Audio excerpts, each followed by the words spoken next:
আবার চলে এলাম আরেকটা নতুন ব্লগ নিয়ে। আর একদম শুরুতেই শুরু করলাম ব্রেকফাস্টের রেসিপি দিয়ে। কারণ জানো তো, একটু বেলা হয়ে গেলেই বাড়ির মানুষগুলোর প্রচণ্ড খিদে পেয়ে যায়। তাই তখন মনে হয় ব্রেকফাস্টটা তাদেরকে আগে করে দিয়ে বাকি কাজগুলো নয় পরেই করব। তা না হলেই পেটে যখন তাদের খিদে থাকে তখন তাদের তো একটু রাগ হবেই অন্য কাজে চলে গেলে। যাই হোক, রান্নাটাতে শুরুই করে ফেললাম।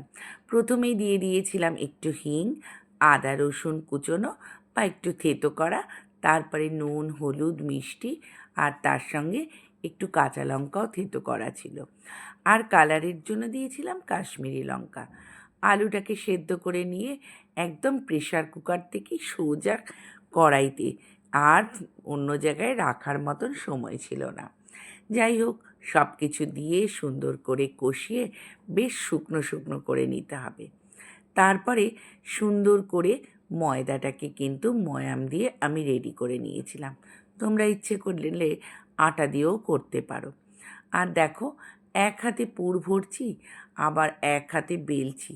সত্যি কথা বলতে তখন আর মনে হয় না কোনো ভালো মন্দ কিছু টিফিন করি।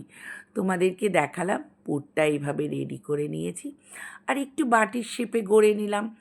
আমাকে একজন বলেছিলে যে পুরটা কি বেরিয়ে যায়? না গো, বেরোয় না। একটু আটা দিয়ে বাটির মতন গোল করে নিও, তাহলেই বেরোবে না। আর চেষ্টা করো পুরটাকে কিন্তু খুব টাইট করে তৈরি করতে। যদি দেখো নরম হয়ে যায় তাহলে একটু ময়দা দিয়ে দিও পুরটার মধ্যে।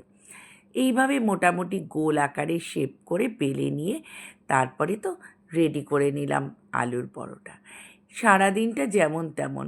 আর তারপরেই বিকেলবেলা রেডি হচ্ছিলাম রথের জন্য।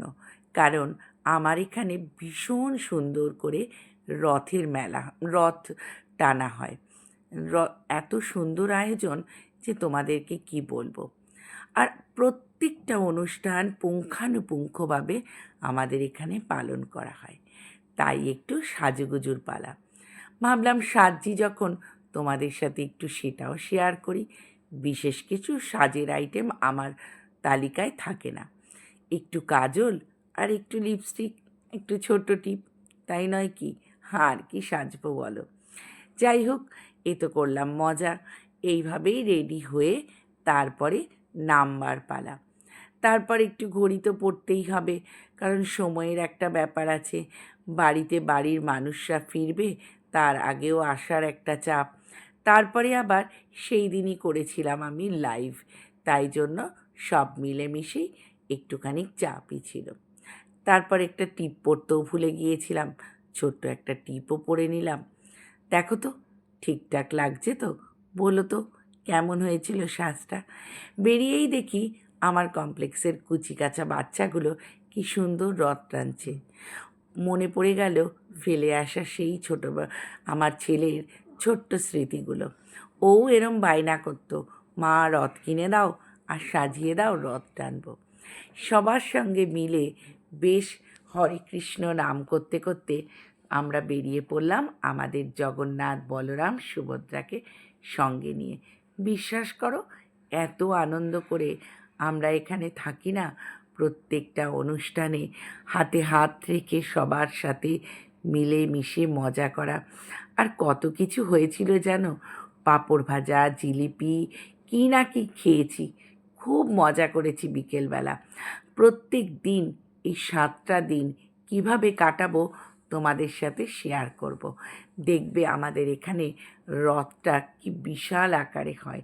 সত্যি বলছি, এই ছোট ছোট আনন্দগুলো নিয়েই হয়তো জীবনের বাকি দিনগুলো কেটে যাবে। প্রত্যেকের ছেলে মেয়েরা কিন্তু বড় হয়ে যাচ্ছে, আমাদেরও বয়স বাড়ছে, কিন্তু বন্ধুত্বপূর্ণ আচরণের মাধ্যমে আমরা কিন্তু খুব সুন্দর করে প্রতিদিন দিনটা কাটাই জানো তো। হাঁটতে বেরোলেও এত মজা করি। সব মিলিয়ে চল,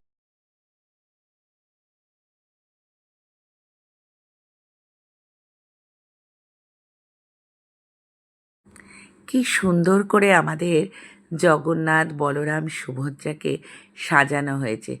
সঙ্গে রথটাকেও জানো তো, কি ভালো লাগছিল দেখতে। সত্যি।